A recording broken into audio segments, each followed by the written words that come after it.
வணக்கம் சகோஸ். போன வாரம் நம்மளோட காணொலி பக்கத்தில் குமரகண்டத்தின் குமரன்னு ஒரு புது தொடர்கதையானது தொடங்கணும். அக்கதையானது சில உண்மைகளையும் பல கற்பனைகளையும் கலந்து முதிர் சங்க காலத்தில் நடக்கக்கூடிய நிகழ்வுகளாக காட்சிப்படுத்தப்பட்டிருக்கும். நல்லாவே வரவேற்பு கொடுத்தீங்க, மிக்க நன்றி. அதோட அடுத்த பகுதி தான் இது. தொடர்ந்து கதையை கேட்கலாம். இனி எனக்கு என்ன ஆயிற்று என்று. கூடாரத்தில் அடைப்பட்டிருந்த இனியனுக்கு வனத்தில் இருந்த கனிகள் உணவாக கொடுக்கப்பட்டது. அக்கனிகள் அவனின் பசியை போக்க உதவினாலும் அவனால் இங்கேயே இப்படி ஒரே இடத்தில் இருப்பது சற்று வருத்தமே அளித்தது. ஆனால் என்ன செய்ய இயலும்? கைகளில் இருக்கும் கொடிகளை அவிழ்க்கும் வரை தப்பி பிழைப்பது தப்பி செல்வதும் என்பது சாத்தியமற்றது என எண்ணிய அவன் வருத்தம் கொள்ளதான் செய்தான்.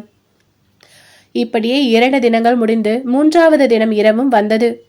அவ்வேளையில் இனியனை சிலர் இழுத்துச் சென்று தலைவரின் முன்னால் நிறுத்தினர். சுற்றுமுற்றும் பார்த்த அவன் அங்கே ஒரு சிறிய கல்லினால் ஆன நடுகள் ஒன்று இருப்பதை கவனித்தான். அதற்கு முன்னால் தீ கொழுந்து விட்டு எரிந்து கொண்டிருந்தது. அந்த தீயின் உள்ளே இருந்து ஏதோ மனித உருவம் ஒன்று அவ்வப்போது வந்து சென்றதையும் பார்த்து அவனுக்கு ஒரே வியப்பாயிருந்தது. எவ்வாறு ஒரு தீயின் உள்ளே இருந்து ஒரு மனித உருவம் அடிக்கடி வந்து செல்ல முடியும் எனவும் நினைத்தான். அதை பற்றி அக்கூட்டத்தின் தலைவரிடம் கேட்கலாம் என்று அவன் நினைத்த நேரத்தில் அக்கூட்டத்தின் தலைவரை பேசத் தொடங்கினார். அவர் பார்ப்பதற்கு சற்று குள்ளமாக இருந்தாலும் அவரின் பேச்சும் அவரின் உடல் அமைப்பும் 2 தினங்களுக்கு முன்னால் இருந்த மாதிரி இல்லாமல் சற்று அச்சம் கொள்ள வைக்கும்படி இருந்தது.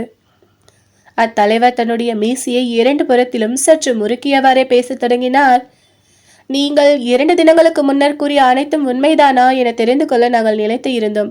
ஆனால் அதற்கு இப்போது எந்த அவசியமும் இல்லை என கூறி தன் அருகில் நின்றிருந்த ஒருவனிடம் ஏதோ ஒன்று மெதுவாக கூறினார். அவனும் தன் தலைவனை வணங்கி அங்கிருந்து சென்று ஒரு பெரிய மலர் ஒன்றை எடுத்து வந்தான். அதை பார்த்த இனியனுக்கு அதன் மலர் என்பது மட்டுமே தெரிந்ததை தவிர அது எந்த வகை, அதன் பெயர் என்ன என்பது தெரியவில்லை. அந்த மலரை பார்ப்பதற்கு வட்ட வடிவத்திலும் அதன் நடுவே நீல நிறத்திலும் அதற்கு மேற்புறம் கருஞ்சிவப்பு நிறத்திலும் அதன் அடிப்பகுதி பச்சை நிறத்திலும் காணப்பட்டது. அந்த மலரை வாங்கினார் தலைவர். அந்த மலரானது 2 கைகளிலுமே அடங்காத அளவுக்கு மிக பெரியதாக இருந்தது. அந்த மலரை எரிந்து கொண்டிருந்த தீயின் உள்ளே போட்டார். தீயின் உள்ளே விழுந்த அந்த மலரோ எரிய தொடங்கியதும் அதிலிருந்து ஒரு மனித உருவம் போன்ற புகை ஒன்று மேலே இருந்தது. பின்னர் அந்த மலரின் அடிப்பாகம் மட்டும் எரியாமல் அப்படியே இருந்தது.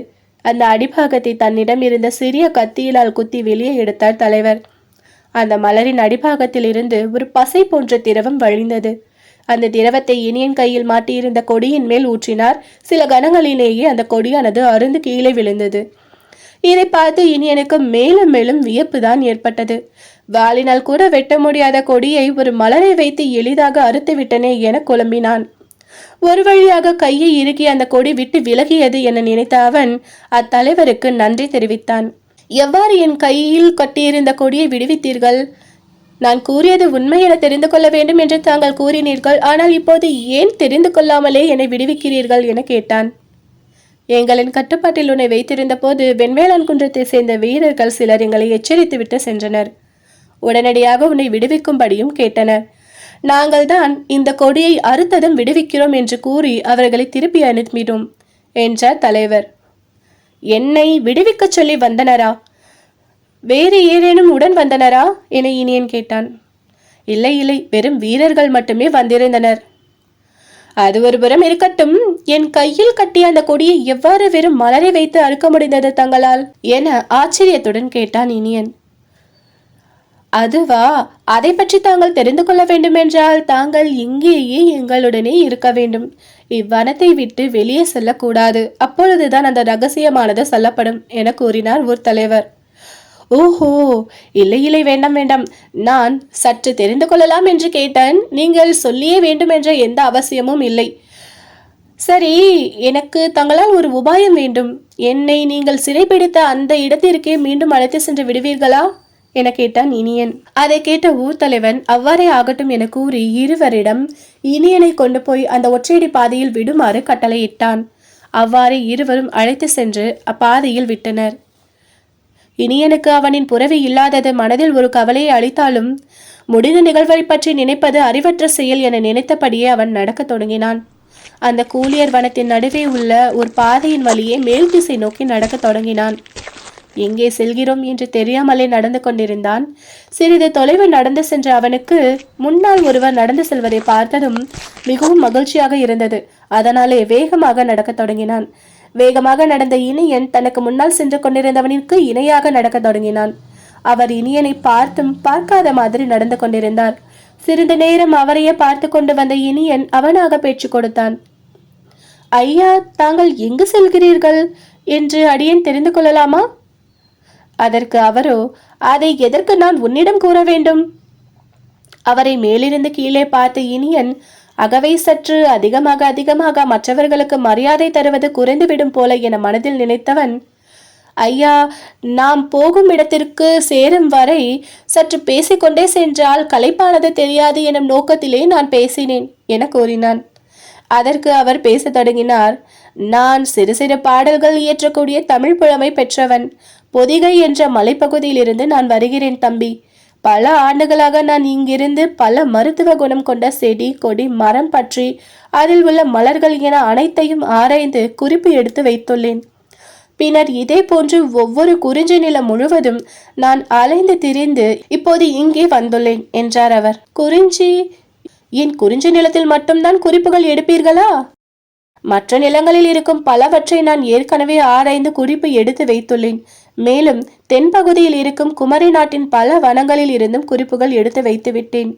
நான் பொதிகையில் இருக்கும்போது அதிகம் கேள்விப்பட்ட ஒரு பகுதி பொதினி. அப்பகுதியை காண வேண்டும் எனவே நான் விலகிறேன் இப்போது. மேலும் அவர் இனியனை பற்றி கேட்டார். அதற்கு இனியன் தன் பாண்டிய மன்னன் இனியன் வழுதி என்றும் தன் பெயரை கூறி முடித்ததும் இதுவரை நடந்த அனைத்தையும் சொல்லி முடித்தார். இனியன் கூறியதை கேட்ட அவர், ஆஹா, பாண்டிய மன்னனா நீ? உன் தந்தையை எனக்கு நன்கு தெரியும்.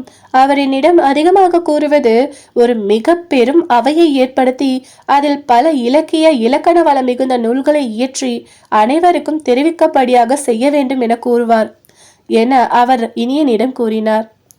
ஆம் ஆம், அது எனக்கும் தெரியும் ஐயா. மிக விரைவிலேயே அதை நான் நிறைவேற்றுவேன். அது சரி ஐயா, தாங்கள் இப்போது செல்லும் இடத்திற்கு என்னையும் அழைத்து செல்ல முடியுமா?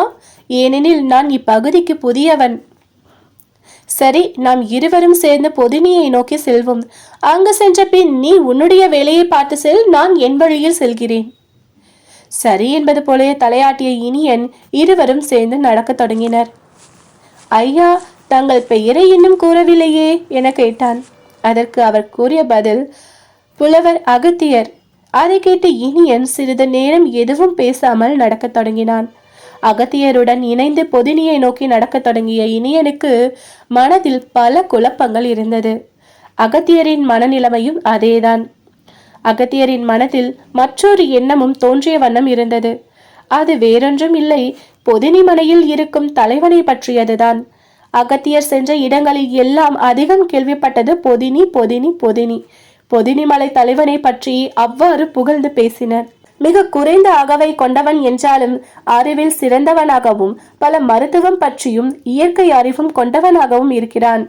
எனவே நேரில் அவனை சந்தித்து அவன் அறிவை சோதித்து பார்த்து விட வேண்டியதுதான். அப்படி அறிவில் சிறந்தவனாக இருந்தால் எனில் என்னோடு தமிழில் மோதி பார்க்கட்டும் என இவ்வாறு எல்லாம் தன் மனதில் தோன்றியதை எண்ணியவாறு இனியனுடன் சேர்ந்து நடந்து கொண்டிருந்தார் அகத்தியர். ஆனால் இன்னும் கொஞ்ச நேரத்தில் இவர்களை ஒரு ஆபத்து தேடி வரும் என தெரியாமல் இருவரும் இணைந்து அந்த கோளிர் வனத்தை விட்டு வெளியே நடந்து சென்றனர். அத்தியாயம் 4. வீரன். மறுபுறம் 2 வீரர்கள் மதுரை கோட்டத்தில், அதாவது தென்மதுரையின் கோட்டத்தில் காவல் காத்த வண்ணம் பேசிக்கொண்டு நின்றிருந்தனர்.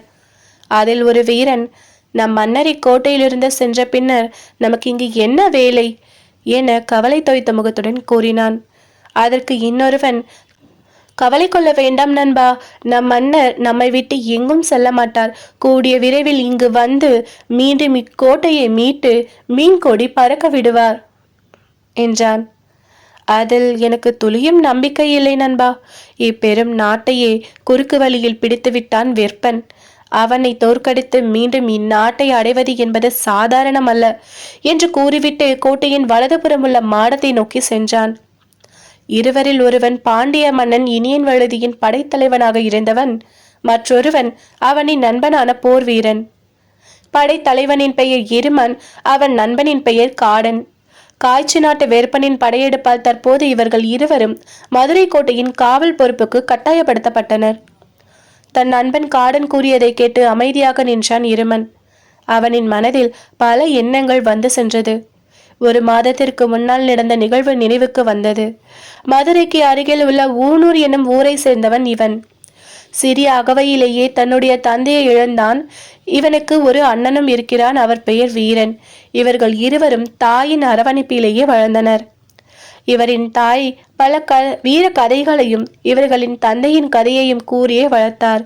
இவர்கள் இருவரின் தந்தையான தழையூரன் இனியன் வழுதியின் தந்தையின் ஆட்சி காலத்தில் ஒரு சாதாரண போர் வீரராக இருந்தவர். தழையூரன் பாண்டிய படைக்காக போரிட்டு போர்க்களத்திலேயே வீர மரணம் அடைந்தவர். வீரனும் இருமனும் அப்போது மிக சிறு அகவையாக இருந்தனர். அச்சமயம் படை தலைவர்களாக இருந்தவர்கள் தழையூரனின் வீர மரணத்திற்கு பிறகு அவரின் இரு மகன்களுக்கும் அனைத்து போர்க்கலைகளையும் கற்றுக் கொடுத்தனர். ஆனால் இருவரில் இருவன் மட்டுமே அனைத்து கலைகளிலும் சிறப்புடன் விளங்கினான். அவன் அண்ணனான வீரனுக்கு போர் என்றாலே பிடிக்கவில்லை. காரணம், தன் தந்தை தழையூரன் தங்களின் சிறு வயதிலேயே இறந்தது. அதன் பிறகு தன் தாய் இருவரையும் மிகவும் துன்பத்தில் வளர்த்தது. இவை எல்லாம் அவனுக்கு போரையே வெறுக்க வைத்தது.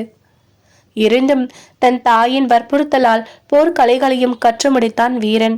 ஆனால் இவனுக்கு போரில் இருந்து வெறுப்பு போக போக பயமாக மாறத் தொடங்கியது. அதற்கு நேர் எதிராக இருந்த இருமனின் வீரச் செயல்களை பார்த்த பாண்டிய மன்னன் இனியன் அவனின் படை தலைவனாக நியமித்தார். இச்சமயம் பார்த்துதான் காய்ச்சி நாட்டின் மன்னன் வேற்பன் பாண்டிய நாட்டில் சகோதரர்களுக்கு சண்டையை தூண்டிவிட்டு போரை மேற்கொண்டான். அந்த போர்க்கள காட்சிகள் இருமனுக்கு கண்ணின் முன்னால் வந்து சென்றது. இப்போரில் இருமனும் தன்னுடைய பங்கிற்கு பல வீரச் செயல்களை நிகழ்த்தினான். தன் அண்ணனான வீரனின் திறமையை பார்த்து பூரிப்படைந்தான் இருமன். அப்படி அவன் என்ன செய்தான் என்பதை பார்ப்போம். போரில் எங்கும் மரண ஓலமே கேட்டது. அங்கே இருமன் சென்ற இடங்களில் எல்லாம் எதிரிகளின் தலைகள் சிதறிய வண்ணம் இருந்தன. அதற்கு மேலாக பாண்டிய மன்னன் இனியன் சென்ற இடங்களில் எல்லாம் இனியனை தவிர ஒருவர் கூட நிற்கவில்லை. அனைவரும் கீழே இறந்த வண்ணம் இருந்தனர். ஒரு கட்டத்தில் பாண்டிய மன்னன் இனியனை நோக்கி ஒரு யானை ஒன்று வேகமாக ஓடி வந்தது.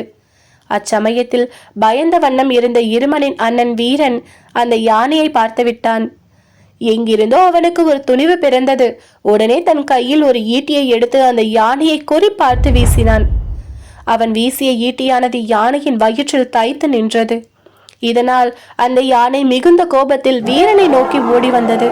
அவனுக்கு இப்போது என்ன செய்வது என்றே தெரியாமல் இருந்தது. இன்னும் ஒரு ஈட்டி இருந்திருந்தால் அந்த யானையை அவன் வீழ்த்தி விடுவான். அதனால் சுற்றுமுற்றும் தேடினான். அவன் தேடிய இடத்தில் எல்லாம் வாள்களே இருந்தது. அப்போது எங்கிருந்தோ வந்த ஈட்டி ஒன்று வீரனின் மார்பை துளைத்து நின்றது. ஈட்டி தன் மார்பை துளைப்பது அவனுக்கு வலியை கூட ஏற்படுத்தவில்லை. மாறாக மிகுந்த மகிழ்ச்சியை அடைந்தான். உடனே தன் மார்பில் இறங்கி இருந்த ஈட்டியை தன் கையால் பிடுங்கி வெளியே எடுத்து அவனை நோக்கி வந்த யானையை நோக்கி எறிந்தான். அந்த ஈட்டியானது யானையின் நெற்றி பகுதியில் இறங்கியதும் கீழே விழுந்து இறந்தது. தன் மார்பில் காயம் பட்ட வீரனும் கீழே விழுந்து இறந்தான். இவ்வாறு பலர் பாண்டிய படையில் இருந்தும் பாண்டிய படை தோல்வியையே தழுவியது. இந்த போரில் ஏற்பட்ட தோல்வியின் காரணமாகத்தான் இனியன் வடதிசை நோக்கி சென்றான். குறிஞ்சி நில தலைவனான வேல்மாறனை சந்தித்து உதவி வேண்டினான். இது நினைத்து பார்த்த இருமனின் கண்களில் கண்ணீர் வழிந்தது. தன் அண்ணனின் வீரத்தின் நினைத்து பெருமிதம் கொண்டான். ஆனால் தன் தாயின் நிலைதான் மிகவும் மோசமாகிக் கொண்டிருந்தது. கடைசியாக தன் தாய் மகிழ்ச்சி அடைந்ததும் அப்போதுதான். தன் அண்ணன் வீர மரணம் அடைந்த அந்த தருணத்தில்தான் அதையும் நினைத்து பார்த்தான் இருமன். போர் முடிந்த பின்னர் போர்க்களத்தில் எங்கும் வீரர்களும் புறவிகளும் யானைகளும் இறந்து கிடந்தன. அந்த போர்க்களத்தில் இறந்து கிடந்தவர்களை அப்புறப்படுத்தும் பணியில் பலர் ஈடுபட்டிருந்தனர்.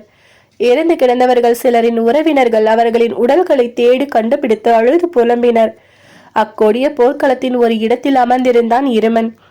அவனின் உடலில் பல இடங்களில் காயங்கள் காணப்பட்டன. தன் அண்ணன் வீர மரணம் அடைந்திருந்ததை நினைத்து மகிழ்ச்சி ஒருபுறம் கொண்டாலும் வருத்தமும் மறுபுறம் இருக்கத்தான் செய்தது. இச்சமயத்தில் வீட்டிலிருந்த வீரனின் தாய்க்கு ஒரு செய்தி வந்தது. போரில் பாண்டிய படைகள் தோல்வியை தழுவியது என்று. இதை கேட்ட தாய் விரைவாக போர்க்களத்தை நோக்கி நடக்க தொடங்கினார். அவர் மிகவும் வருத்தத்துடன் நடந்து சென்று கொண்டிருந்த போது அவருக்கு எதிரே வந்த ஒரு போர் வீரனின் இருமனின் தாயை பார்த்து, தங்களின் மூத்த மகன் போர்க்களத்தில் எதிரியிடம் அஞ்சி புறமுதுகிட்டு ஓடும் பொழுது முதுகிலேயே எதிரியின் ஈட்டி இறங்கி உயிரிழந்தார் என கூறினார். இதை கேட்ட அந்த தாயின் கண்கள் சிவந்தது. மிக விரைவாக போர்க்களத்தை நோக்கி ஓடித் தொடங்கினார். ஒன்று, அவன் போருக்கு செல்லாமல் இருந்திருக்க வேண்டும், இல்லையெனில் போரில் சண்டையிட்டு வீர மரணம் அடைந்திருக்க வேண்டும். ஆனால் இவ்வாறு புறமுதுகிட்டு ஓட அவனுக்கு எவ்வாறு தோன்றியது? வீர குலத்தில் பிறந்த அவனுக்கு வீரன் என பெயரிட்டது தவறு. மேலும் இப்படி ஒரு மகனை ஈன்றதற்காக என்னை என்றென்றும் பழிச்சொல்லுக்கு ஆளாக்கி விட்டானே என தன் மனதில் ஏற்பட்ட துயரத்துடன் புலம்பியபடியே போர்க்களத்தை அடைந்தார். போர்க்களம் வந்ததும் தன் மூத்த மகனை தேடினார். பல இறந்த வீரர்களின் உடல்களை புரட்டி புரட்டி தேடிய அவர் அப்போர்க்களத்திலே இறந்து கிடந்த வீரனின் உடலில் இருந்து வெளிப்பட்ட துர்நாற்றத்தையும் பொருட்படுத்தாமல் தேடினார். ஒரு வழியாக தன் மூத்த மகனின் உடலை கண்டுபிடித்து அவனின் உடலை ஆராய்ந்து பார்த்தார். அவனின் மார்பில் ஈட்டி இறங்கி இருந்தது. அந்த காயத்தை பார்த்ததும் மிகவும் மகிழ்ச்சி அடைந்தார். அவரின் கண்களில் இரண்டும் கலங்கியது. அவனை அப்படியே தன் மார்போடு அணைத்தவாறே அழத் தொடங்கினார்.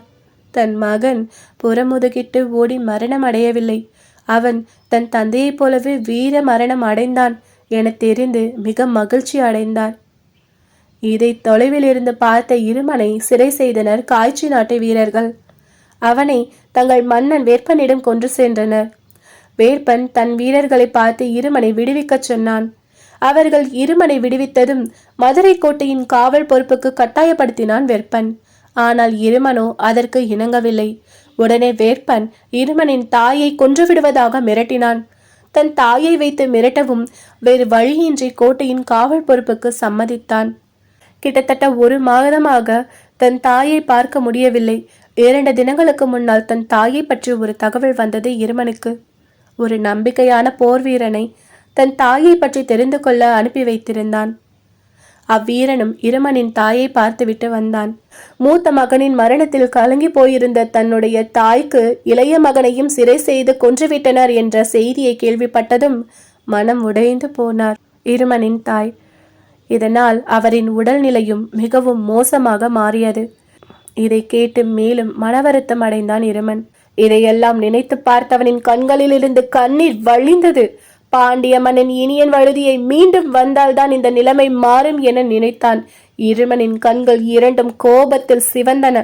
தன் அண்ணனின் இறப்பிற்கும் தன் தாயின் பிரிவிற்கும் தங்கள் நாட்டின் தோல்விக்கும் காரணமான வேற்பனின் மீது கட்டுக்கடங்காத கோபம் கொண்டான் இருமன். ஆனால் இருமனுக்கோ தெரியாது வேற்பனால் இருமனின் உயிருக்கு ஏற்பட போகும் ஆபத்தை பற்றி. இங்கே இருமன், அங்கே இனியன். இருவருக்கும் என்ன ஆபத்து அப்படி ஏற்பட போகிறது? தொடர்ந்து கேட்போம் அடுத்தடுத்த அத்தியாயத்தில். ஓகே சகோஸ், கதை முடிஞ்சது. கதை எப்படி இருக்கு, நான் கதை சொல்லும் விதம் எப்படி இருக்கு என்பதை கமெண்ட் செக்ஷன்ல மறக்காம பதிவிடுங்க. அதோட இன்னும் நீங்க எங்களோட சேனலை சப்ஸ்கிரைப் பண்ணலன்னா மறக்காம சப்ஸ்கிரைப் பண்ணிக்கோங்க. ஏன்னா உங்களோட ஒவ்வொரு சப்ஸ்கிரிப்ஷனும் என்னோட உழைப்புக்கான ஊதியமாக தான் நான் கருதுறேன். மீண்டும் அடுத்த காணொலியில் சந்திக்கும் வரை உங்களிடம் விடைபெறுவது ஒன்லி காதல் ஸ்டோரிஸ் வித் மஹி.